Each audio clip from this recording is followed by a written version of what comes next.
ஓம் சதாசிவசமாரம்பாம் சங்கராச்சார்யமத்யமாம் அஸ்மதாச்சார்யபரியந்தாம் வந்தே குருபரம்பராம். ஓம் நாராயணம் பத்மபுவம் வசிஷ்டம் சக்திம் ச தத்புத்திரபராசரம் ச வியாசம் சுகம் கௌடபதம் மகாந்தம் கோவிந்தயோகேந்திரமதாஸ்ய சிஷ்யம் ஸ்ரீசங்கராச்சார்யமதாஸ்ய பத்ம பாதம் ச ஹஸ்தாமலகம் ச சிஷ்யம் தம் தோட்டகம் வார்த்திககாரமன்யா அஸ்மன் குருன் சந்ததமானதோஸ்மி. ஓம் வியாசாய விஷ்ணுரூபாய வியாசரூபாய விஷ்ணவே நமோ வை பிரம்மநிதயே வாசிஷ்டாய நமோ நமः. ஓம் நமோஸ்து தேவ்யாச விசால புத்தே புல்லாரவிந்தாயத பத்ரநேத்ர ஏன த்வயா பாரதத்தைலபூர்ணக பிரஜ்வாலிதோ ஞானமய பிரதீபக. ஓம் வசுதேவசுதம் தேவம் கம்சசானூரமர்தனம் தேவகீ பரமானந்தம் கிருஷ்ணம் வந்தே ஜகத்குரும். ஓம்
பக்கம் 85.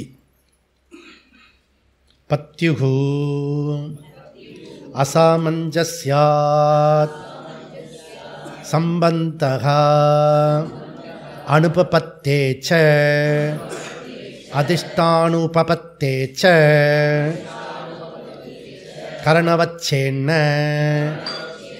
போகாதிப்யஹ அந்தவத்வம் அசர்வஜ்ஞதாவா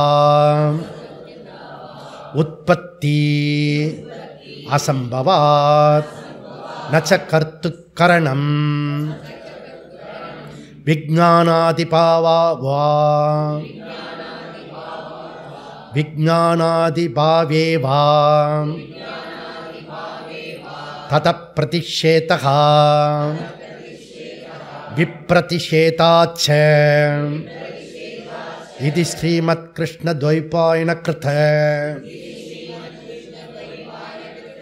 பிரம்மசூத்ரேஷு த்விதீயாத்யாயஸ்ய த்விதீய பாத சமாப்தः.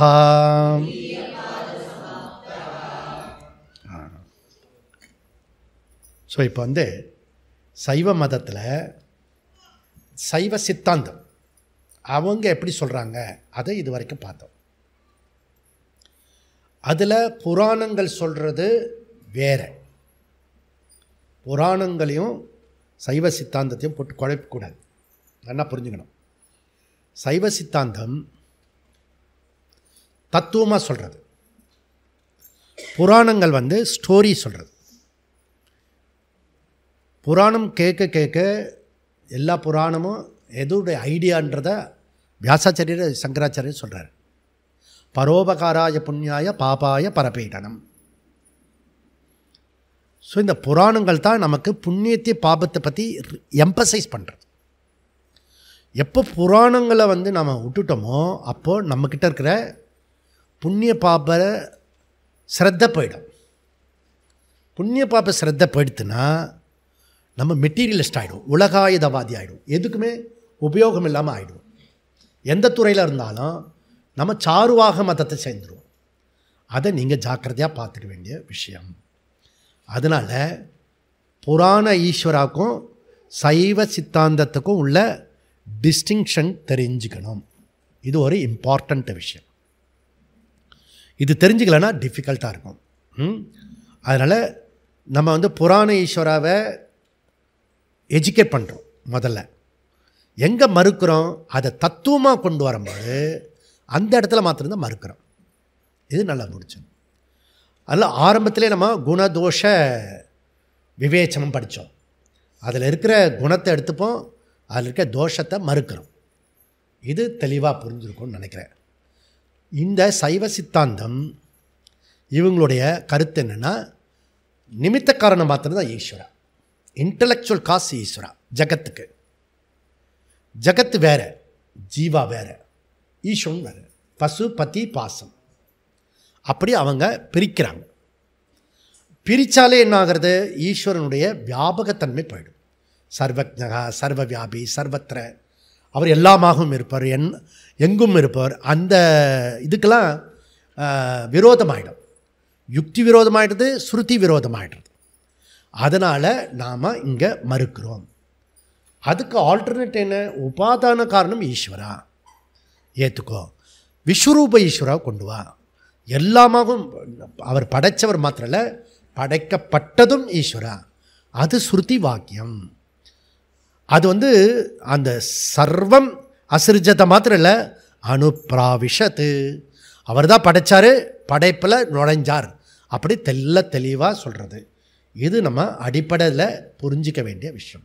சைவம் மாறிய வைணவ சித்தாந்தம் இருக்குது. இப்போது சைவத்துக்கு வைணவ சித்தாந்தம் படிக்க போகிறோம். புரியுதா? வைணவ சித்தாந்தம் என்னென்னா, அதில் என்ன சொல்கிறாங்க, இதில் என்ன கொள்கை இருக்குது, அதை முடிச்சிட்டோம்னா இந்த பிரதம துத்திய பாதம் முடிஞ்சிடும். நம்ம சாயந்தரம் வரும்போது நம்ம அடுத்தது 3வது பாதத்துக்கு போக போகிறோம். ஃப்ரெஷ்ஷாக டீ குடிச்சிட்டு ஓகே சாயந்தரம். அது நாம் 5-5:15 சம்பதா இருக்கும். அதுக்கப்புறம் கிளாஸ் இருக்கும். அதுக்கப்புறம் ராமர் சம்பந்தப்பட்ட இன்ஸ்ட்ரக்ஷன்லாம் சொல்லுவோம் இன்றைக்கி. ஓகே, ஏன்னா இன்றைக்கி ராமாயணம் ஆரம்பித்தோம். சாயந்தரம் ராமர் விஷயத்தை அது நம்ம என்ன பண்ணணும், எப்படி போகணும், என்ன புரிஞ்சுக்கணும், அதெல்லாம் டீட்டெயிலாக இன்றைக்கி பேசிட போகிறோம். இது இன்ஸ்ட்ரக்ஷன். ஓகே, இங்கே என்ன சொல்கிறாரு, 42வது சூத்திரம். இந்த வைணவ சம்பிரதாயத்தில் அவங்களுடைய சித்தாந்தத்தில் முதல் சூத்திரம். 4 சூத்திரம் இருக்குது. முதல்ல இந்த பாதத்தில் 8 அதிகரணம் பார்த்தோம். 6 அதிகரணம் ஆஸ்திக நாஸ்திகவாதம் தர்ஷனம் நிராகரிக்கப்பட்டது.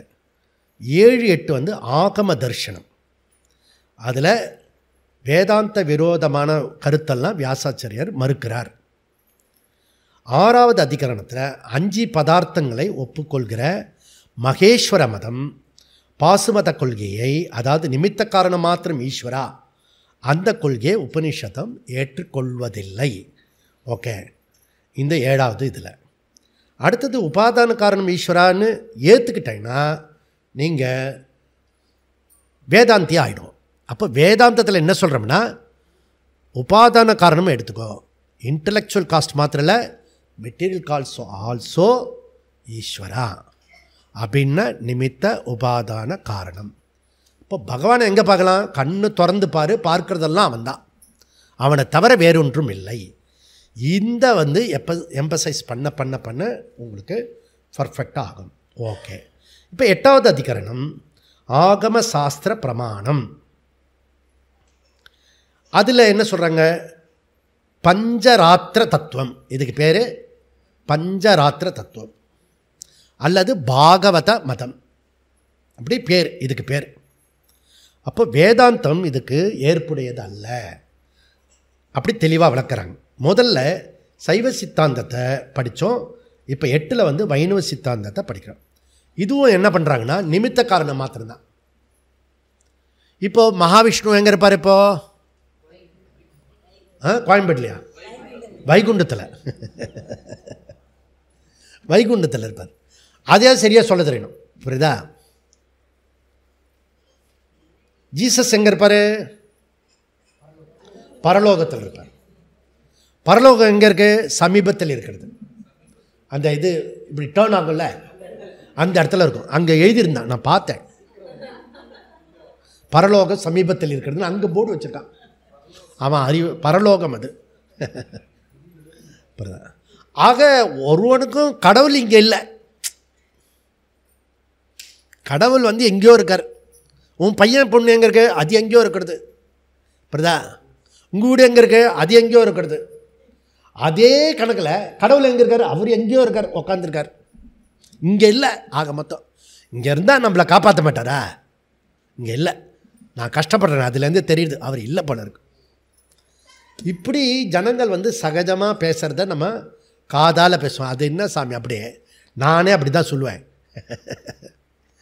அப்படி சொல்கிறதெல்லாம் காதில் விடுறது. இப்போ அந்த மாதிரி உள்ளவர்கள் கடவுள் மாத்திர நிமித்த காரணம் ஏற்றுக்கொண்டவர்களை சைவத்திலே இருக்காங்க, வைணவத்திலே இருக்காங்க. அப்படி சொல்கிறது. இந்த ரூபம் கொடுத்துட்டோம்னா, சரீரம் கொடுத்துட்டோம்னா, ஈஸ்வரனுக்கு ஒரு ஈஸ்வரன்ற அந்தஸ்து போயிடும், ஈஸ்வரத்துவம் போயிடும். சரீரம் கொடுத்துட்டாலே ஈஸ்வரத்துவம் போயிடும். கண்ட்ரோலர் அவர் தான் டோட்டல் ஈஸ்வரன், தலைவன். கண்ட்ரோலர் போயிடும், யமயத்தி போயிடும். அது மாத்திரம் இல்லை, அவருக்கு சரீரம் இருந்துன்னா அசர்வஜத்வாத், சர்வஜம் எல்லாம் தெரிஞ்சவர் ஆக முடியாதே அவர். ஓகே, அது போயிடும். ஏன்? அந்தவத்து. அந்தவத்து என்ன? அளவுடையது, லிமிட்டேஷன். சரீரம் சொன்னாலே அந்த சரீரம் அங்கே இருக்கும், இன்னொரு சரீரம் அங்கே இருக்கும். நான் எல்லா இடத்துலையும் வியாபித்திருக்கிறேன் அப்படின்னு சரீர புத்தியில் சொல்லக்கூடாது. மேக்சிமம் வந்து எவ்வளோ சரீரம் இந்த ஸ்டேஜ் வேணால் வியாபிக்கலாம், அப்படி ஆள்லாம் இருக்குது. அதுக்கு மேலே வியாபிக்க முடியாது, உன்னை கண்ட்ரோலே பண்ண முடியாது சாப்பாடு போட்டு. அப்போது சரீரம் கொடுத்தாலே லிமிட்டேஷன், அளவுடையது. அப்போது அந்தவத்து அது இல்லாஜிக்கலாக இருக்குது, யுக்தி விரோதமாக இருக்குது, சாஸ்திர விரோதமாக இருக்குது. அதனால் அதை எடுத்துக்க முடியாது. பஞ்சராத்திர நெறி கொள்கை எப்படி இருக்கிறது? அவங்க வந்து மகாவிஷ்ணுவை முதற் கடவுளாக வணங்குறாங்க. புரியுதா? இப்போ மகாவிஷ்ணு வந்து ஸ்ரீகிருஷ்ணரை எடுத்துக்கிறோம் நம்ம. புரியுதா? அவர் அவதாரத்தில் இருக்கார். மகாவிஷ்ணு முழு முதற் கடவுள். அவருடைய கடவுள் தத்துவத்தை இவங்களே என்ன பண்ணுவாங்கன்னா, சைவத்தை ஒத்துக்க மாட்டாங்க, சைவ சித்தாந்தத்தை ஏற்றுக்க மாட்டாங்க. சைவ சித்தாந்தம் மகாவிஷ்ணுவத்தை எடுத்துக்காது, வைணவத்தை ஏற்றுக்காது. அதனால் யானைக்கே UYக்கு பிரச்சனை ஆகி கோர்ட்டுக்கு போச்சு. அது நாமம் போடுறது யூலா ஒய் இல்லையா, அல்பம். அப்படியே யூ போட்டு ஒரு ஒய் போட்டுக்கிறது, இல்லை ஒய். எல்லாத்துலேயும் சண்டை. அவன் கோர்ட்டில் சொல்கிற 2 யானை ஓட்டிட்டு போங்க அப்படின்ட்டான். எல்லாம் ஒரே கஷ்டம்தான். நம்ம இது திருவள்ளூர் போனீங்கன்னா அங்கே OYU இருக்குது. அந்த வள்ளுவ இதில் கோயிலில், வீரராக சுவாமி கோயிலில், அந்த இடத்துல சந்நிதிக்கு போயிட்டு வந்தால் இவன் ஒரு மாதிரி பார்ப்பான். இந்த சந்நிதிக்கு இருந்து அந்த சந்நிதி போனால் அவன் ஒரு மாதிரி பார்ப்பான். அங்கேயே 2 குரூப் இருக்குது கோயிலுக்குள்ளே. அதெல்லாம் டீப்பாக கவனிக்க மாட்டேங்க. புரியுதா? இதெல்லாம் பார்த்தா தெரியும். அதில் மகாவிஷ்ணு முழுமுதற் கடவுள். அவர் என்ன பண்ணார்?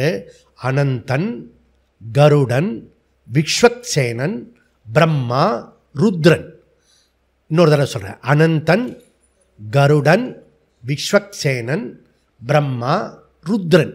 இப்படி பகவான் 5 நெறியை 5 ராத்திரி சொன்னதுனால பஞ்சராத்திரி உபதேசத்தினால இந்த நெறிக்கு பேர் பஞ்சராத்திரம். அப்படி பாகவத மதம். சரி, அது பாசுபத மதம், இது பாகவத மதம். இவங்களுடைய கொள்கையினுடைய வழிபாடு என்ன அப்படின்னா சதுர்வியூகம், சதுர்வியூக கோட்பாடு. ஒவ்வொருத்துக்கும் ஒவ்வொரு கோட்பாடு, அதுக்கு ஒரு நேம் வைப்பான். சதுர்வியூக கோட்பாடு என்ன அப்படின்னா, இதுக்குள்ள அடிப்படையானது மகாவிஷ்ணு. இந்த மகாவிஷ்ணுவை பரவாசுதேவன் அப்படி சொல்கிறாங்க. இந்த ஆகம சாஸ்திரத்தில் அனைத்துக்கும் காரணமாக இருக்கிறவர், ஆகம சாஸ்திரப்படி அனைத்துக்கும் சிருஷ்டிக்கு காரணமாக இருக்கிறவர் பரவாசுதேவன், காரணத்துவம். இந்த பரவாசுதேவன் தன்னை 4 உருவங்களாக படைத்துக் கொள்கிறார்.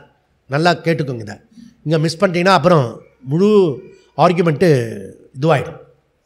4 உருவங்களாக படைத்துக்கொள்கிறார். இந்த 4 உருவங்களாக படைத்துக் கொள்வது எதுவோ அதுக்கு பேர் சதுர்வியூகம்.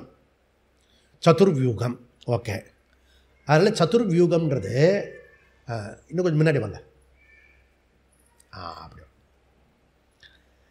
அப்போது தன்னையே 4 ரூபமாக எடுத்துக்கிறாரு, அதுக்கு பேர் சதுர்வியூகம். ஓகே.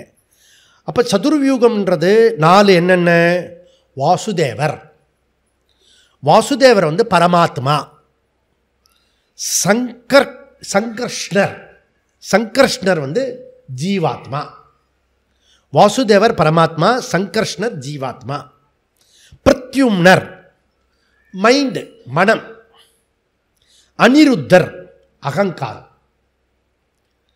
இப்போ வாசுதேவர் வந்து காரணம், காரண தத்துவம். மற்ற 3 பேரும் காரிய தத்துவம், காரணம் காரியம். சரியா? இந்த சதுர்வியூக கருத்தை நம்மளால் ஒத்துக்க முடியலை.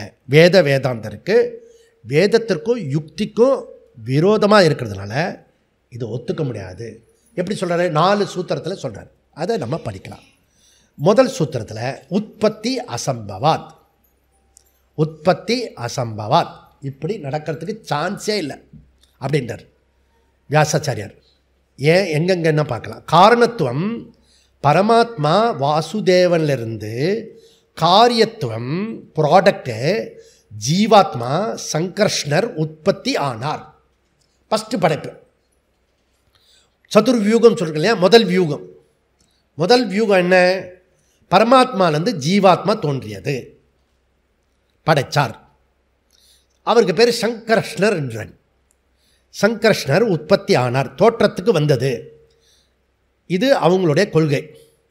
இப்போ இவங்களுடைய ஆர்டர் ஆஃப் ரியாலிட்டி எப்படின்னா, வாசுதேவர் பிதா அப்படி வச்சுக்கலாம். அப்பான்னு வச்சுக்கிட்டிங்கன்னா அவருடைய மகன் வந்து சங்கர்ஷ்ணர், அவருடைய பேரன் வந்து பிரத்யும்னர், அவருடைய கொள்ளு பேரன் வந்து அனிருத்தர். அப்படி 4 ஐட்டமாக இருக்குது. இப்போ வாசுதேவர் காரணத்துவம், ஜீவாத்மா, மனம், அப்புறம் அகங்காரம், 3 காரியத்துவம். காரணத்துவம் வாசுதேவா, மற்ற 3 காரியத்துவம், product, cause and effect. Okay, சரி. இந்த அடிப்படை தத்துவம் ஸ்ருதி ஸ்மிருதி அனுபவ விரோதம், அதனால் ஏற்றுக்க முடியாது அப்படின்றார் வியாசாச்சாரியர். நாம் இங்கே சொல்கிறது பகவத்கீதா வாசுதேவர்னு சொல்லலை, பகவத்கீதா வாசுதேவரை ஏற்றுக்கொள்ளணும். புரியுதா? பஞ்சராத்திர அது பாசுபத மதம் வாசுதேவன் இங்கே பொருந்தாது அப்படின்னு சொல்கிறோம். அப்போது பேசிக்கலி புராணங்களை மறுக்கலை, புராணங்கள் ஸ்டெப்பிங் ஸ்டோன். நம்ம சொல்கிறது தத்துவம் இங்கே பேசக்கூடாது அப்படின்றது சொல்கிறோம். இப்போ சங்கரர் என்ன சொல்கிறாருன்னா, அதே நேரத்தில் பூஜா, உபாசனா, விரதங்கள், விழாக்கள், நோன்பு இதெல்லாம் நம்ம ஏற்றுக்கிறோம்.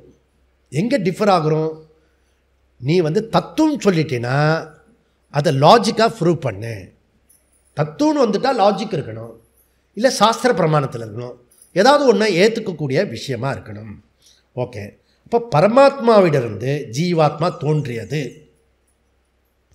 பரமாத்மாவிடமிருந்து ஜீவாத்மா தோன்றியது. ரைட்டா ராங்கா, சரியா தவறா? அப்படின்னா பரமாத்மாவிலேருந்து ஜீவாத்மா தோன்றவில்லை, இது சாஸ்திரம். புரியுதா? பரமாத்மாவிலேருந்து ஜீவாத்மா தோன்றாது. எப்படி சொல்கிறேன்? ந ஜாயத்தே மிரியத்தே வா கதாச்சித் நாயம் பூத்வா அனமயக அஜோ நித்ய சாஸ்வதோயம் புராணக ந ஹன்யதே அன்யமான் ஷரீரே, ந ஹன்யதே அன்யமானே ஷரீரே. அப்போது என்ன ஆகும்னா, இது எப்படி விரோதமாகும் லாஜிக்கா? கண்டெய்னர் நாசமாயிடுச்சுன்னு வச்சுக்கோ, கண்டென்ட்டும் நாசமாயிடும். புரியறதா? அப்போது அந்த சரீரம் நாசமாயிடுச்சுன்னா அவ்வளோதான், அடுத்தது ஜீவாத்மா அவுட். அப்படி இது விரோதம். புரியுதா? அப்புறம் ரெண்டாவது நம்பர் 2 சாஸ்திரம் என்ன சொல்கிறது? பூர்வ ஜென்ம கர்மாவில் இருந்து தான் இந்த பிறப்பு வந்திருக்கு. இது பேசிக் சனாதன தர்மம். இந்த சரீரம் மட்டுமே புதுசு. இப்போ வந்திருக்க வாங்கிட்டு வந்தோமே, இந்த சரீரம் புதுசு. புரியுதா? ஆனால் ஜீவாத்மா எப்படிப்பட்டது? பழசு. புரியுதா? அது அனாதி, எப்போ தோன்றிடுதுன்னு சொல்ல முடியாது. அப்போது இந்த ஜீவாத்மா ஏற்கனவே இருக்கிறது. அப்போ ஆகம சாஸ்திரப்படி புண்ணிய பாபம் இருக்குல்ல, சரீரம் எதனால் வரும்? புண்ணிய பாபத்தினால வரும். அதுதான் அது எலி சரீரமாக இருக்கும். எலியிலேயே மூஞ்சூறு இருக்குது, பெரிச்சாலி இருக்குது. அது எலியிலேயே ஒரு 100 வகை இருக்குது, அதுலேயே மேலே கீழே இருக்குது. இதெல்லாம் என்ன? கர்மத்தினுடைய அடிப்படையில் இருக்குது. அது புண்ணியத்து பாபத்தினுடைய அடிப்படையில் இருக்குது. அப்போ இவங்க கடவுள் இவருக்கு ஜீவாத்மாவுக்கு புதுசாக சரீரம் கொடுக்கறதுக்கு திடீர்னு வருது இல்லை, பேக்கெட் பண்ணி கொடுத்தாரா? புண்ணிய பாபம் எங்கேருந்து வந்தது? புண்ணிய பாபம். எப்படி சரீரம் வரும்? ஓகே, அதனால் இது தவறு. அகிருத்தேக ஆகம தோஷகா. அகிருத்த அகிருத்த அகிருத்த உண்டாக்கப்பட்டது இல்லை, ஆகம தோஷம் உள்ள இருக்குது, ஆகமத்தில் தோஷம் இருக்கிறது. சரி, நெக்ஸ்ட்டு என்னென்னா, அடுத்து கிருத்த ஹான தோஷகா. தோஷகா கிருத்த ஹான தோஷகா. ஓகே, அது என்ன அப்படின்னா, சஞ்சித கர்மா இருக்க, அதை தீர்க்கிறதுக்கு நமக்கு புது சரீரம் வேணும், அடுத்தடுத்து சரீரம் வேணும். அப்போ அந்த லிங்க் அறுந்து போய்டும். புரியுதா? அப்போது அது அடையாமல் இருக்கிறதுக்கு ஞானம் வேணும். அப்போ நமக்கு வேணும்னா கிருத்த ஹான தோஷம் வந்துடும். சரி, உங்கள் வேதாந்தம் எப்படி? உங்களுக்கு சரீரம் எப்படி? எங்கள் சரீரம் கரெக்டாக இருக்கிறது. வாசாம்சி ஜீர்ணானி யதா விகாய நவானி கிருண்ணானி நரோதபானி ததா சரீராணி விகாய ஜீர்ணானி அஞ்ஞானி சையாதி நவானி தேகி. இங்கே தேகி இருப்பான், தேகந்தான் போகும். புரியுதா? சரீரம் போயிடும், சரீரி இருப்பான். புரியுதா? இந்த சரீரி தேகி அவதான் ஜீவா, ஜீவாத்மா. ஸோ இந்த ஜீவாத்மா புரிஞ்சுட்டாலே உங்களுக்கு இந்த மரண பயம் போயிடும். சிம்பிள் ஜீவாத்மா புரியுறது கஷ்டம். ஐ ஆம் த ஜீவா, ஐ ஆம் த சுத்தானந்த பாரதி. சுத்தானந்த பாரதி இப்போ இல்லை, ஒருத்தர் இருந்தார், அதுவே உங்களுக்கு தெரியாது. நிறைய பாட்டெலாம் எழுதி குவிச்சிட்டார் அவர், சுத்தானந்த பாரதி. அவரோட பேசுறதுக்கு பழகிறதுக்கு கேம்பில் ஒரு சாய்ஸ் கிடச்சிது. அவர் இப்போ பேரே தெரியாது, சுத்தானந்த பாரதி. அவர் வால்யூம்ஸ் ஆஃப் புக்கு எழுதியிருக்காரு, அவர் இருக்கார். புரியுதா? இப்படி சொன்னால் தானே சுத்தானந்த பாரதியை பற்றி சொல்லலாம். அடுத்த தலைமுறையினருக்கு சுத்தானந்த பாரதி இப்போ கிடையாது. அப்போ அவர் கிடையாதுன்னா என்ன அர்த்தம்? அவருடைய சரீரம் இப்போ இல்லை. புரியுதா? சரி, அப்போ அந்த சரீரம் போயிடுத்து போய், அப்போது ஜீவா சாகிறதில்ல, ஜீவத்தன்மை கண்டினியூ ஆகும், அது ட்ராவல் பண்ணிகிட்டே இருக்கும். அடுத்த சரீரத்தை எடுத்துக்கிறோம். சும்மா இந்த சரீரத்தை எடுத்துக்கோங்க. குழந்தை சரீரம் இப்போ கிடையாது நமக்கு. குழந்தை கை மெதுவாக இருக்கும், மிருதுவாக இருக்கும். இப்போ மொரட்ட கையாயிடுச்சு. 10 வருஷத்துக்கு முன்னாடி இருந்த சரீரம் இப்போ இல்லை, அதுக்கு முன்னாடி 10 வருஷத்துக்கு முன்னாடி இருந்த சரீரம் இல்லை. இந்த சரீரத்துக்குள்ளேயே மாறிட்டு வர, நீ இன்னும் இப்படி மாறிட்ட அப்படி வேறு சொல்லுவாங்க. புரியறதில்ல? சரீரத்துக்குள்ளேயே புது புது சரீரம் எடுத்துகிட்டே இருக்கும். எவ்ரிடே நம்ம சரீரம் இருக்கு. இப்போ ஜீவாத்மா தொடரும். இப்போ ஜீவா பிறப்பிறப்பு இல்லாமல் இருக்கிறதுக்கு பேர், அந்த ஜீவா பிறப்பிறப்பற்ற தன்மையை விட்டு விடுவது எதுவோ மோட்சம். ஞானத்தினால மோட்சம். ஓகே, நம்ம சிரத்தாஞ்சலி பண்ணினோம் காலையில். ஒரு விதமாக சிரத்தாஞ்சலி எதுக்கு பண்ணுறோம் சொல்லுங்கள்? செத்த சரீரத்துக்கா, பிறக்கக்கூடிய இன்னொரு சரீரத்துக்கா, ஜீவாக்கா? அவன் நற்கதி அடையணும். சொல்லும் போதே நற்கதி அடையணும். நற்கதி அடையணும், அடுத்தது பெருச்சாலி ஜென்மம் வந்துடக்கூடாது. நல்ல ஜென்மம், விட்ட ஜென்மத்திலேருந்து அடுத்த ஜென்மத்துக்கு போகணும்.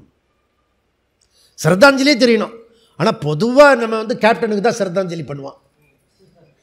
கேப்டன் என்ற சரீரம் ஜீவாத்மா அடுத்த சரீரத்துக்கு போத, இதை விட கேப்டன் இல்லை, தளபதியாக அவர் மாறி, தளபதியிலேருந்து அவர் சுல்தானாக மாறி, சாம்ராட்டாக மாறி, அவர் பெரிய சாம்ராஜ்யத்தை உண்டாக்கணும். அந்த நற்கதி அடையிறது ஜீவாத்மாக்காக, அந்த உயிர் தத்துவத்துக்காக சொல்கிறோம். புரியுதா? இது சிரத்தாஞ்சலி பண்ணுறது. அப்போது அடுத்த ஜென்மத்துக்கு கொண்டு போகிறோம் நம்ம. இது உபாயம். அப்போ உற்பத்தி சரீரத்துக்கு சொல்லலாம் முடிய, ஜீவனுக்கு சொல்ல முடியாது, ஜீவாத்மாவுக்கு சொல்ல முடியாது, பரமாத்மாவுக்கு சொல்ல முடியாதுன்னு சைவ சித்தாந்தத்தை படித்தோம். இப்போ என்ன சொல்கிறோம்? ஜீவாத்மாக்கே சரீரம் சொல்ல முடியாது, சரீரம்ன்றது போகக்கூடியது. ஜீவாத்மா லிட்ரலி நீண்ட காலம் ட்ராவல் பண்ணக்கூடாது. அது பிறப்பிறப்பு அற்ற நிலையை உண்டாக்குறது தான் மோட்சம். அப்படி சொல்கிறோம். இது வியாசாச்சாரியார் சாஸ்திர விரோதம் இருக்குது, அதனால் அசம்பவாத், நீ சொல்கிறது சம்பவிக்காது, அது சாத்தியமே இல்லை, உற்பத்தி அசம்பவாத் அப்படி சொல்கிறான். இப்படி நீ சொல்கிறது உற்பத்தி ஒரிஜினேஷன் இருக்க, அது நடத்த முடியாது. இது சொல்லிட்டாரு 42. 43 என்ன சொல்கிறாரு அப்படின்னா, ரெண்டாவது சூத்திரம், நச்ச கர்த்துகு கரணம்.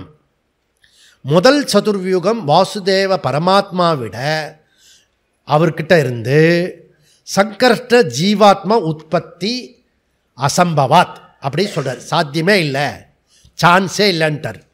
சரீரம் போகக்கூடியது, ஜீவாத்மா எப்பொழுதும் ட்ராவல் பண்ணக்கூடியது.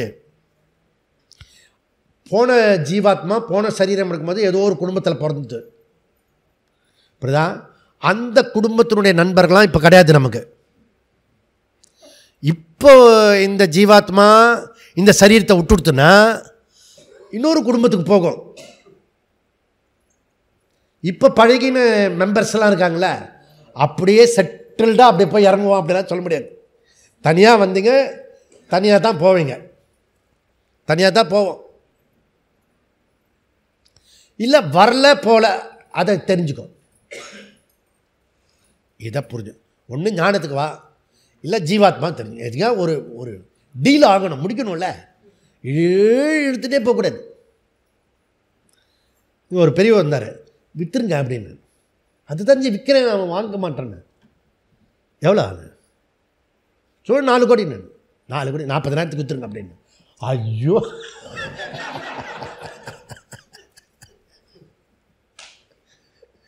எனக்கு தெரிஞ்சு அவர் விற்கவே மாட்டார்னு நினைக்கிறேன்னு. காயலாங்கடைக்கு தான் போட போகிறாங்க. இன்னத்தை சொல்கிறத விட குறைஞ்ச காசு இருந்தால் கூட அந்த நேரத்தில் எவ்வளோ வருதோ பாதி வாங்கினதுக்கு உழைச்சதுக்கு அதெல்லாமே இருக்குன்னு. ஏதோ வந்த வரைக்கும் மேனேஜ் பண்ணுற அளவுக்கு இருந்துட்டால் போகிறோம். புரியுதா? இது அப்படியா? இதுதான் புத்திசாலித்தனம்.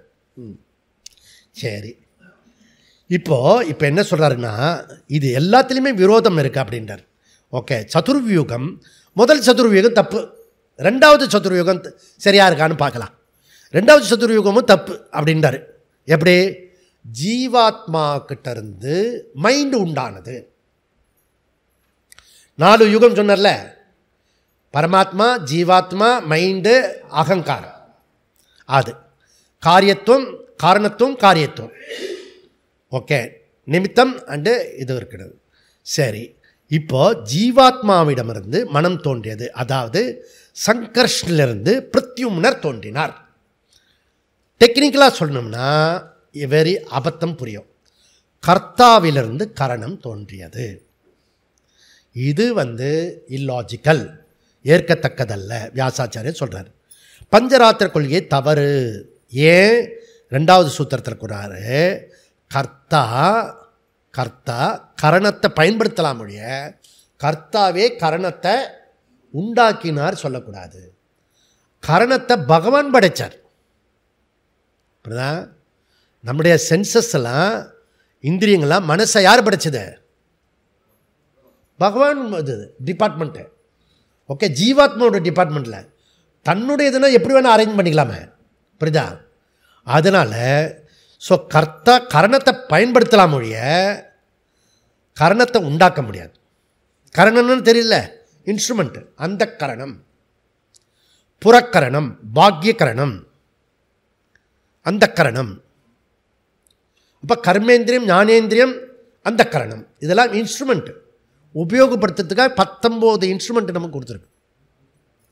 19 இன்ஸ்ட்ருமெண்ட்டு எப்படியாவது ஒழுங்காக பயன்படுத்துறியா பாரு. ஓகே, நிறைய இன்ஸ்ட்ருமெண்ட்டு வேஸ்ட்டாக கிடக்குது. 19 அப்படியே 1-2 தான் யூஸ் பண்ணி மேனேஜ் பண்ணிட்டு போயிட்டுருக்கேன். உனக்கு கொடுத்ததே தண்டம் போ. அப்படி பகவான் பரமாத்மா நினைப்பாரான். அப்போ ஜீவா மனதை பயன்படுத்தலாம் ஒழிய ஜீவாவினால் மனதை உருவாக்க முடியாது.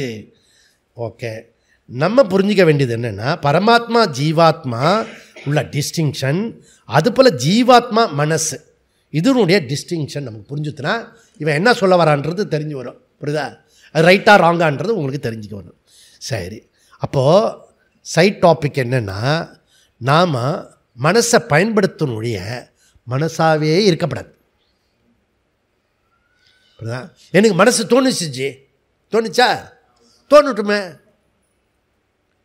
அதுக்கே ரொம்ப ஃபீல் பண்ணுறேன், ரொம்ப ஃபீல்லாம் விடாத. புரியுதா? சும்மா அழுக வந்துன்னா அழுகாட்சி பண்ணிட்டுக்கோ, சிரிக்கணும்னா சிரிச்சிக்கோ. ஆனால் அதுக்கு வேலிட் கொடுக்காத.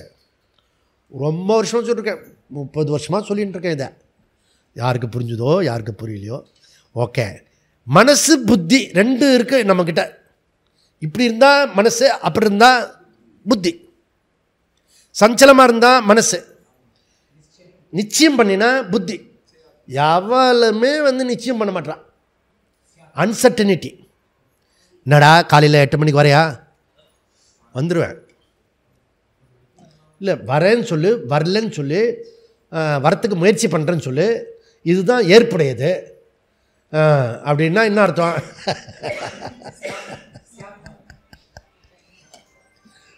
ஒரு 8 மணிக்கு வர்றதை கூட நிச்சயம் சொல்ல முடியாது.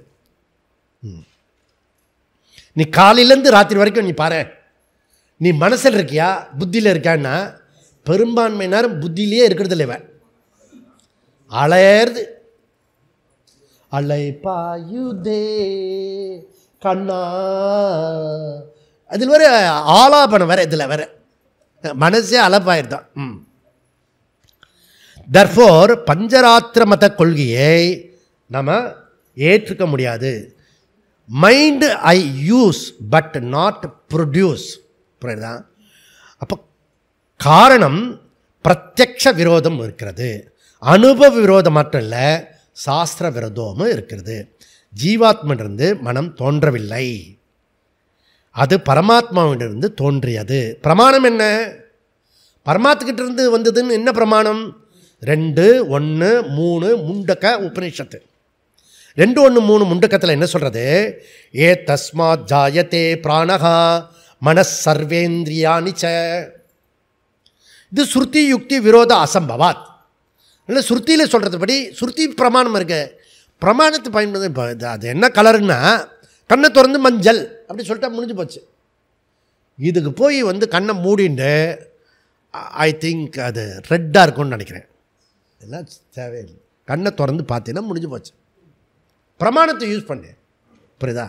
பிரமாணம் தெரியலையா, விஸ்வாசத்தோடு அவர் சொல்கிறத கேட்டுடு. ஸ்ரத்தா எதா ஒன்றுத்துக்கு வா. ஓகே, 43 என்ன சொல்கிறது? நச்ச கர்த்துகு கரணம். 4 சொல்லு இருக்குது. ச 2வது தோஷம், அப்படி அர்த்தம். 2வது தோஷம் என்ன? ந உற்பத்தியதே. ந உற்பத்தியதே, சங்கர்ஷ்ணிலிருந்து பிரத்யும்னா தோன்றவில்லை.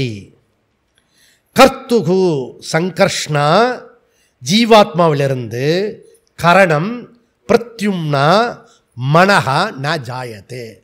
இந்த மோசம் மிருத்யு சொல்கிறீங்க. சங்கரனா சொல்கிறீங்க. சில பேருக்கு அப்படியே இருக்கும், வேகாக இருக்கிற மாதிரி இருக்கும், இப்படி நிழல் ஆடுற மாதிரி இருக்கும். இதான் கேட்டு வச்சுப்போம், இதான் கிடையாதே. ஒரு ஆறுதலான விஷயம். அப்போது பொதுவாக புரிஞ்சுங்க, ஜீவாத்மா கிட்டேருந்து மனசு உருவாகாது, அப்படி புரிஞ்சுக்கிட்டா போகிறோம். அப்போ ஜீவாத்மா அந்த கரணத்தை பயன்படுத்திக்கலாம் ஒழிய அதை உற்பத்தி பண்ண முடியாது. இதுலேருந்து என்ன குழு, என்ன பயன்படுத்தணும்னு அர்த்தம். மனசை நல்லா பயன்படுத்தணும், நல்ல வேலை வாங்கணும். இங்கே ஒரு அம்மா தெரிஞ்சவங்க இருக்காங்க, வந்தாங்கன்னா விரட்டிடுவாங்க எல்லாரையும். வேலை வாங்குறது ஒரு சமத்து. ஒருத்தர் வந்து ப்ரொமோஷன் ஆகிட்டார், மேனேஜர் ஆகிட்டார், அப்பயும் குமஸ்தா வேலை தான் பண்ணுறார், கிளர்க்கு ஒர்க்கு, எல்லா ஒர்க்கும் இவர் தான் பண்ணுவார். அந்த பாஸ் ஆன பிறகு அவன் கீழே இவரை பற்றி தெரியல, எல்லா ஃபைலையும் அங்கே வச்சுடுவான். இவனுக்கு போகலைன்னா ரிப்பேர் ஆகிடும், புரியுதா? அப்புறம் இவருக்கு இதுவாகிடும். முன்னாடி கிளர்க் ஒர்க்கை எப்படி பார்த்தானோ இப்போ எக்ஸ்ட்ரா ஒர்க்கு வித் ரெஸ்பான்சிபிலிட்டியோட அதே கிளர்க் ஒர்க்கை பார்க்குறது, புரியுதா? இவர் ப்ரொமோஷன் எதுக்கு கொடுக்குறது? புரியுதா? வேலை வாங்க தெரியணும், புரியுதா? நமக்கு கரணத்தை வச்சுக்கிட்டு மனசை வச்சுக்கிட்டு வேலை வாங்க தெரியல.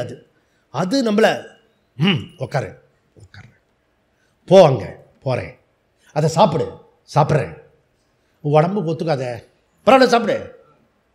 இல்லை நேற்று கூட உடம்பு முடியாமல் இருந்தது, சூடாக இருந்தது, அப்புறம் ராத்திரிலாம் தூக்கம் வரல, பரவாயில்ல சாப்பிடு.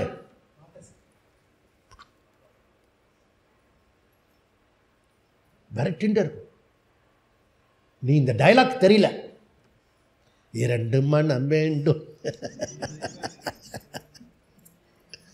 புரியுதா? அதனால் லோலாய் புரியுதா? மனசை வந்து நல்லா பயன்படுத்தினவன் மனிதன். ஓகே, அப்போ மனிதன் என்பவன். அதில் மனதை பயன்படுத்து, மனசாக மாறிவிடாதே, மனசை பண்படுத்து, பிரயோஜனப்படுத்து. தம ஷமெல்லாம் மனசில் தான் பண்படுத்த வேண்டியிருக்கு, நிறைய ஒர்க் பண்ண வேண்டியிருக்கு மனசுக்கு. நல்லா பயன்படுத்து, எல்லாத்தையும் எல்லா கர்மத்தையும் அதுக்காக போடு. ஸ்வாகா ஸ்வாகா ஸ்வாகா, மனசை பயன்படுத்துறதுக்காக. திருப்பி ரிவர்ஸ் ஆகி பூமாரங்கமாகி மனசை பெருசாக்காத, ராகத்வேஷத்தை அதிகப்படுத்தாத, காமக்ரோத அதிகம் உண்டாக்காத, மதம் ஆச்சரியத்தை உண்டாக்காத. எதுக்கு உண்டாக்குற? நீ பயன்படுத்தி ஈஸ்வர தத்துவத்தை பயன்படுத்தி சுதர்மத்தை பயன்படுத்தி கரணத்தை நல்லா ஷார்ப்பாக வச்சுக்கோ. இவன் சும்மா காரை கூட வச்சுக்கிறது இல்லை, பைக்கை வந்து வாங்கின புதுசில் இது பண்ண தான், அதுக்கப்புறம் அதை ஒழுங்காக பராமரிக்கிறதே இல்லை, ஸ்தூலமாக இருக்கிற வண்டி எப்படி வச்சுக்கணும் தெரியல. அது கூட நான் சொல்லிடுறேன், எப்படிலாம் காரை வச்சுக்கணும், எவ்வளோ காற்று அடிக்கணும். நான் காற்று இல்லாத மாதிரி இருக்கேன், அப்படியா நல்லா தானே போகிறத. இவன் தேஞ்சி போய் போட்டு பழக்கம். எப்படி பார்த்தீங்க? நான் காரில் வர தெரியலையே, காரை யாருக்காவது வித்துரு.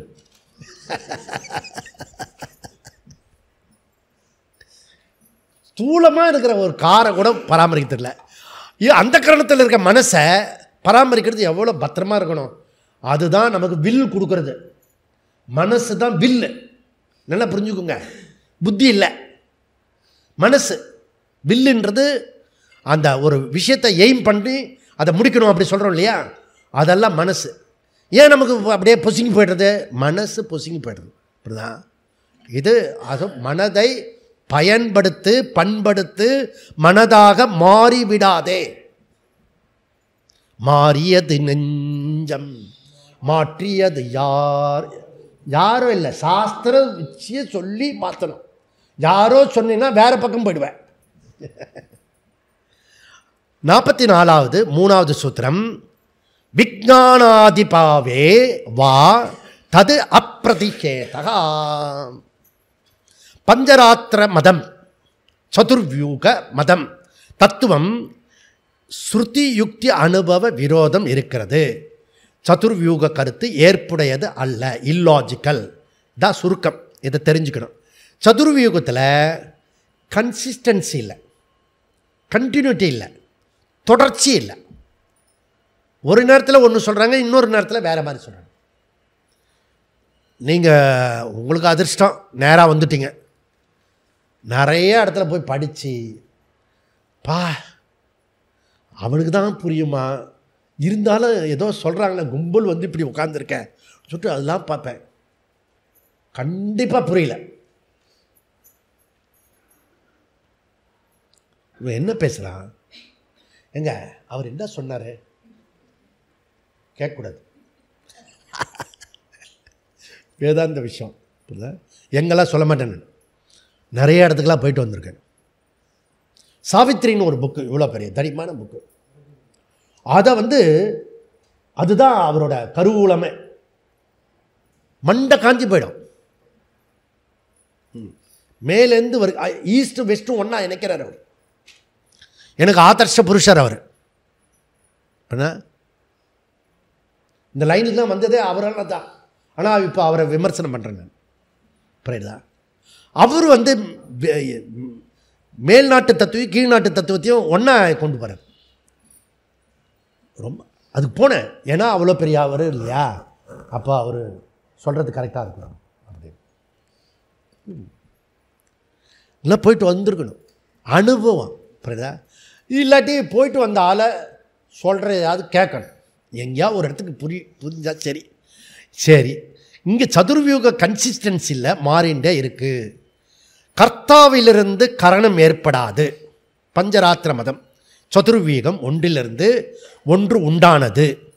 அதாவது வாசுதேவர் பரமாத்மாவின் டு சங்கர்ஷ்ணர். சங்கரகிருஷ்ணன் இல்லை, அவன் தான் இன்றைக்கி வரலையே சங்கரகிருஷ்ணன். சங்கர்ஷ்ணர் ஜீவாத்மா. ஜீவாத்மா டு பிரத்யும்னா. பிரத்யும்னா என்னது? மனசு, மைண்டு. பிரத்யும்னா டு அனிருத்தர். அனிருத்தர்னா அகங்காரம் உற்பத்தியானது. ஸ்ருதி யுக்தி அனுபவத்துக்கு விரோதம். இந்த சூத்திரத்தில் வியாசர் பகவானுடைய அர்த்தத்தை எடுத்துக்கிறார். பகவான், பகவான், பக உடையவர் பகவான். எவ்வளவு? தனம் உடையவர் தனவான், பலம் உடையவர் பலவான், பக உடையவர் பகவான். எப்படி? அப்போ பகன்றது 6 விதமான சக்தி உடையது யாரோ அவர் தான் பகவான். ஏன் சத்யசாயி பகவான் போட்டுக்கிட்டாரு? ஒரு பொண்ணு கேட்டா ரிஷிகேஷில், ஏம்மா உனக்கு ஆத்திரம், நீ வேணா பகவான் போட்டுக்க. அவள் பேர் மறந்து போச்சு பாருங்க. முன்னாடிலாம் சொல்லிட்டு இருப்பான், இப்போ மறந்து போச்சு. ஜி அவ்வளோ இந்த மாதிரி படிக்க வந்தவ தான். சும்மா சொல்லுங்க ஜி, எப்படி வந்தது? சும்மா வேணா சொல்கிறேன். அவர் வந்து 8 டிஸ்ட்ரிக்ட்டுக்கு தண்ணி கொடுத்தாரு. நீ சப்போஸ் 8 வீட்டுக்கு தண்ணி கொடுத்தேன்னா பக அப்படின்னு போட்டுக்கோ, உன் பேரில் போர். நம்மளையே காப்பாற்றிக்கிறது கஷ்டமாக இருக்குது. நாமே காலையில் எழுந்துக்க முடியல, எழுந்துக்க முடியல. ராத்திரி தூங்க முடியல, தூங்க முடியல. அதை தூக்குனா தூங்க முடியல. என்ன இப்போ பக இந்த ஐஸ்வர்யம்லாம் இருக்கணும். என்னென்ன ஐஸ்வர்யம்? பக. இதை வந்து நம்ம வந்து கீதாவில் 2வது அத்தியாயம் எடுக்கும்போது விரிவாக பார்த்துருக்கோம். அங்கே போய் பாருங்கள், ஒரு 1 hour கிளாஸ் இருக்கும் இந்த பக என்ற சொல்லுங்க மாத்திரம். விஜானாதி, அதாவது ஞானம். விஜானம் ஆதி ஞானம். முதல்ல ஞானம் இருக்கணும். செகண்ட் வந்து ஐஸ்வர்யம். 3வது சக்தி. 4வது பலம். 5வது வீரியம். 6வது தேஜஸ். அப்போ ஞானம், ஐஸ்வர்யம், சக்தி, பலம், வீரியம், தேஜஸ் இதெல்லாம் விரிவாக விளக்கியிருக்கிறது. இந்த விஜானாதி இந்த 6 உடையவர் யாரோ அவர் பகவான். பகவான், பகத்தை உடையவர் பகவான். இங்கே என்ன நம்மளுடைய கேள்வினா, இந்த பகவான் பக 6 உடையவர் ஒரு ஆளா? பகவான் இல்லை ஒரு பகவானே 4 ரூபமாக உருவம் எடுத்துக்கிட்டாரா, இல்லை 4 பேருமே 6 குணம் கூட உண்டா வரலாம். கேள்வி புரியுதுல்ல? ஒரு பகவானுக்கு 6 குணம் இருக்கா, இல்லை 4 பகவானுக்கு 4 பகவானுக்கும் 6 குணம் இருக்கா? இதுதான். ஓகே, கேள்வி பதில். கேள்வி புரிஞ்சால் தான் நல்லாயிருக்கும். 4 ஈஸ்வரான்னு சொல்கிறது ரொம்ப அபத்தமாக இருக்குது. உங்களுக்கே புரியும். 4 கடவுள் அப்படி சொல்கிறது வேதாந்தத்தில் ஏற்புடையதல்ல. பல கடவுள் கொள்கை வேதாந்தத்தில் இல்லை. இது ஒரு மாபெரும் உண்மை. இங்கே ஒரே ஒரு கடவுள் தான் இருக்க முடியும். ஈஸ்வரான் பேர். ஏன் 4-5 கடவுள் இருந்தால் என்ன, உங்களுக்கு என்ன கஷ்டம்? ஏன் இருக்கக்கூடாது 4-5 கடவுள்? இடியாப்போ இந்தியா கூட்டி என்ன?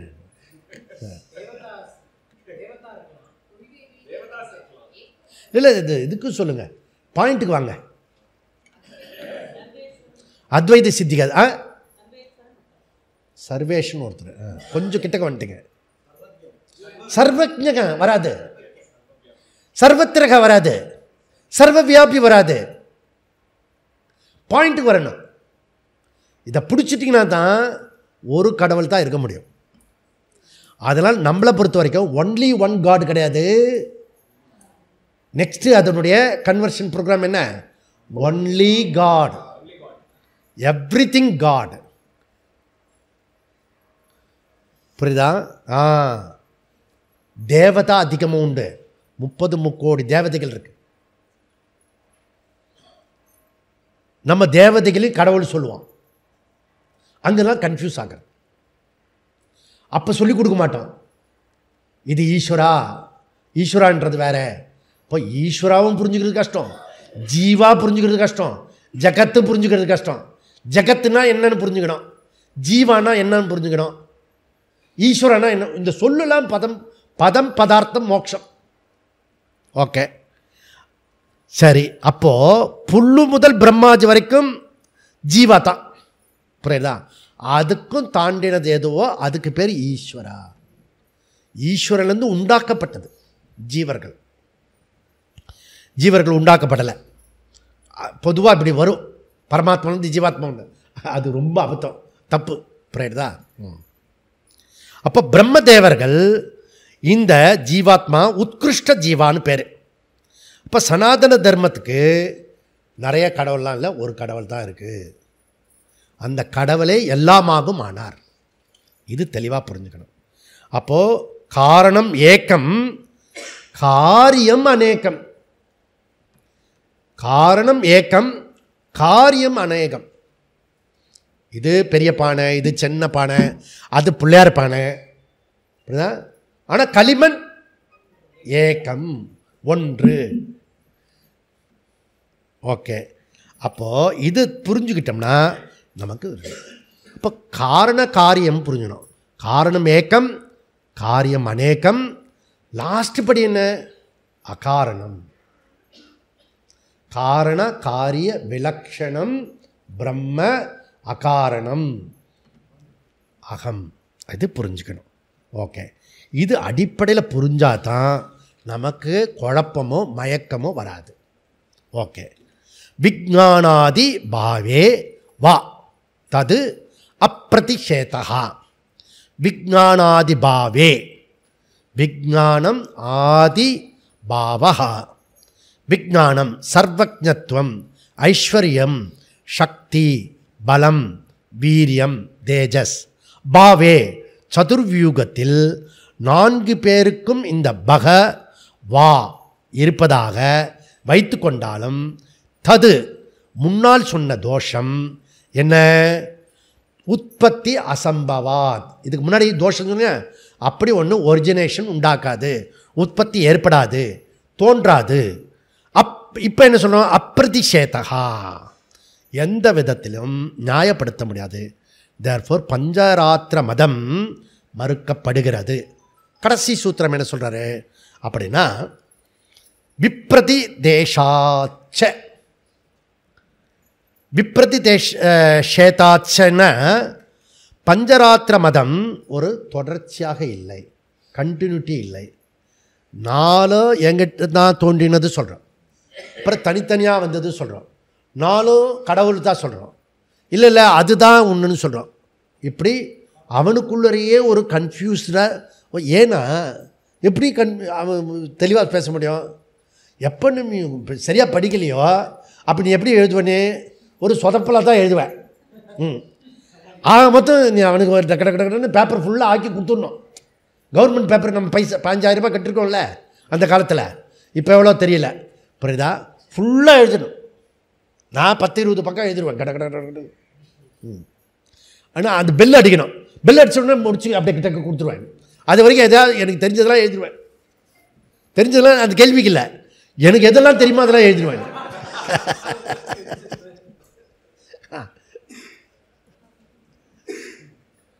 இதெல்லாம் ஒரு குழு, அதெல்லாம் படிப்பு முடிச்சுட்டுங்க, குழந்தைகளும் போயிடுத்து இங்கேருந்து, அதெல்லாம் இப்போ சொல்ல முடியும். அப்போ விப்ரதிதேஷாத்னா பஞ்சராத்திர மதம் ஒரு தொடர்ச்சி, கண்டினியூட்டி இல்லை. ஒன்று, முதலில் சதுர்வியூகம் தனித்தனியாக கூறப்பட்டது.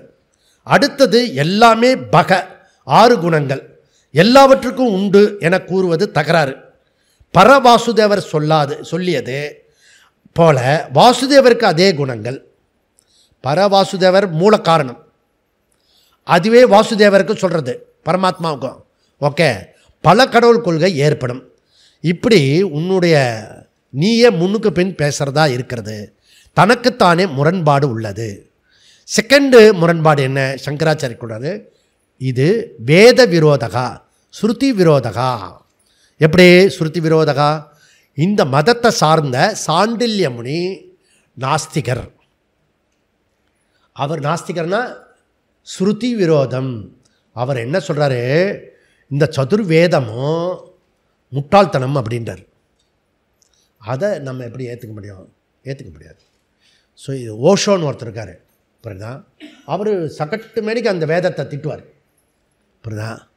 ஆனால் என்னுடைய லைப்ரரிக்குள்ளே எப்பயுமே ஒழிச்சு வச்சுப்பேன் அந்த புக்கை. ஏன்னா வெரி இன்ட்ரெஸ்டிங், வாஸ்ட் நாலேஜ் அவருக்கு. மனுஷன் அந்த மாதிரிலாம் ப்ரெசன்டேஷனும் பியூட்டிஃபுல்லாக இருக்கும், புரியுதா? ஓஷோ பியூட்டிஃபுல்லாக இருக்கும். அதிலேருந்து நான் எடுத்துப்பேன். நான் இப்போ அன்னம் என்ன பண்ணோன்னா தண்ணியும் பாலையும் வச்சா எதுவும் எடுத்துக்குவான். இது ஒன்றுமே தெரியாத புத்தி கட்ட பையன் என்ன பண்ணுவான்? தண்ணி. அது சொல்கிறத எனக்கே சில பேர் படித்து அதுலேருந்து ஓஷோலேருந்து கொடுப்பாங்க. நம்ம தான் அதில் படிச்சிருக்கோமே, சரி இது எங்கேருந்து வந்திருக்கு மெட்டீரியல் தெரிஞ்சிடும் எனக்கு. அதுக்கப்புறம் அதை சொல்ல மாட்டேன், அவரை சொல்ல மாட்டேன் நான். அவர் சொன்னால் திருப்பி அவர் ஸ்ட்ராங் ஆகிடுவார்.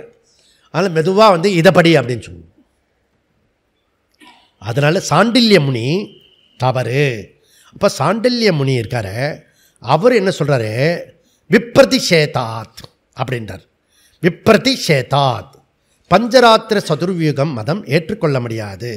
ஏன்னா எது மூலமோ வேதத்தையே குறை சொல்கிறத என்னையே குறை சொல்லிட்டு இருந்தால் எப்படி ஏற்றுக்க முடியும்? இல்லை. அப்படி இப்படியாக இந்த 2வது பாதத்தில் முதல் 6 அதிகரணம் ஆஸ்திக நாஸ்திக மத மறுப்பு, 7-8 அதிகரணத்தில் சைவ சித்தாந்தமோ வைணவ சித்தாந்தமோ அது ஸ்ருதி விரோதம் இருக்குது, யுக்தி விரோதம், அனுபவ விரோதம் இருக்குது. அதனால் ஏற்க முடியாது. ஏன் இவங்கெல்லாம் இப்படி கஷ்டப்படுறாங்க அப்படின்னா, இறைவனை நிமித்த காரணம் இன்டலெக்சுவல் காஸ் மாத்திரம் எடுத்துக்கிட்டதுனால வந்த ஒரு கோளாறு, புரியுதா? உபாதான காரணமும் ஈஸ்வரா அப்படின்னு எடுத்துக்கிட்டால் எல்லா வேலையும் ஈஸியாக முடியும். இப்போது நமக்கு கர்மயோகம் பண்ணுறதுக்கு மாத்திரம் இல்லை, இப்போ நிஜமாகவே நம்ம கர்மயோகத்துக்கு மாத்திரம் இல்லை, ஈஸ்வர விஸ்வரூப ஈஸ்வராவை நம்ம புரிஞ்சிக்க வேண்டிய கட்டாயத்தில் இருக்கிறோம். அதனால் சும்மா பாரதியாரை பார்த்துக்கோ, அவர் எப்படி பாடுறாரு. பெரிய பெரிய ஆட்கள்லாம் வந்து சாதாரணமாக பாடுவாங்க, எல்லாமே ஈஸ்வரன். அது தமிழில் வந்து கடவுள் அப்படி அழகான சொல் இருக்குது. கடந்தும் இருக்கிறவர், உள்ளும் இருக்கிறவர், அதுக்கே டெஃபனேஷன் அழகாக இருக்குது. அதனால் இது ரொம்ப அழகான வார்த்தைகள்லாம் திருமூலர் வந்து அதுக்கு திருமூலர் பண்ணினது திருமந்திரம். தமிழில் இருக்கிற நூலுக்கே ஒரே ஒரு நூலுக்கு மாத்திரம்தான் அதுக்கு மந்திரம். பொதுவாக வேதத்துக்கு தான் மந்திரம் சொல்லுவோம், திருமூலத்துக்கு மாத்திரம் அந்த மந்திரம் சொல்லுவோம் நம்ம. இல்லை, இதெல்லாம் நம்ம புரிஞ்சுக்கிட்டோம்னா நாம் நம்மளுடைய பயணம் விஸ்வரூப ஈஸ்வரா லான்ச் பண்ணி அகாரண ஈஸ்வராவுக்கு நம்ம ட்ராவல் பண்ணுறதுக்கு சுலபமாக இருக்கும். புரியுதா? அப்போ நிமித்த காரணம் ஈஸ்வரா, உபாதான காரணம் ஈஸ்வரா, அபின்ன நிமித்த உபாதான காரணம் ஈஸ்வரா, விவர்த்த உபாதான காரணம் ஈஸ்வரா. அப்படி நம்மளுடைய ஸ்டேஜ் பை ஸ்டேஜ் போகிறதுக்கு எல்லாம் வல்ல பகவான் நமக்கு அருள் தருவாராக. அப்படி சொல்லி இந்த பாதத்தை முடிப்போமாக. ஓம் பூர்ணமத பூர்ணமிதம் பூர்ணமுதச்யதே பூர்ணஸ்ய பூர்ணமாத் பூர்ணமேவாவசிஷ்யதே. ஓம் சாந்தி சாந்தி சாந்தி. ஹரி ஓம். ஸ்ரீ குருப்யோ நமः. ஹரி ஓம்.